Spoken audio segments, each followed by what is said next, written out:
Welcome to the Rim Break Rodeo. We hope this video helps. In this video, I will explain how to fix a broken zipper. First, let's identify the problem. Is your zipper separated, stuck, or missing teeth? Understanding the issue is the first step to a successful repair. You'll need a few simple tools, such as a pair of pliers, a needle and thread, or perhaps a replacement slider. Don't worry, most zipper fixes are quite straightforward and can be done in just a few minutes with a little patience. If your zipper teeth have separated, don't fret. Start by realigning the teeth at the very bottom of the zipper track. Sometimes, the slider itself becomes a bit loose, preventing proper engagement.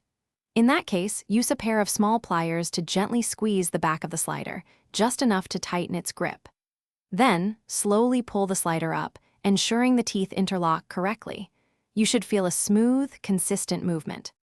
A stuck zipper can be incredibly frustrating, but often it's an easy fix. The key is lubrication. Grab a graphite pencil and rub the tip along the zipper teeth, both above and below the slider. Alternatively, a bar of soap or even a little lip balm can work wonders. Once applied, gently wiggle the slider back and forth, slowly working it free.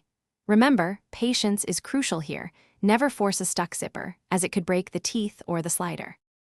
Sometimes, the slider is beyond repair, or you might have a few missing teeth. To replace a slider, carefully remove the old one with pliers or wire cutters. Then, slide a new slider, ensuring it's the correct size, onto the top of the zipper track.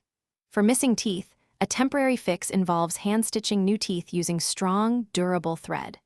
This can extend the life of your item until a more permanent repair or replacement is possible. Thanks for watching. Consider subscribing if we helped you.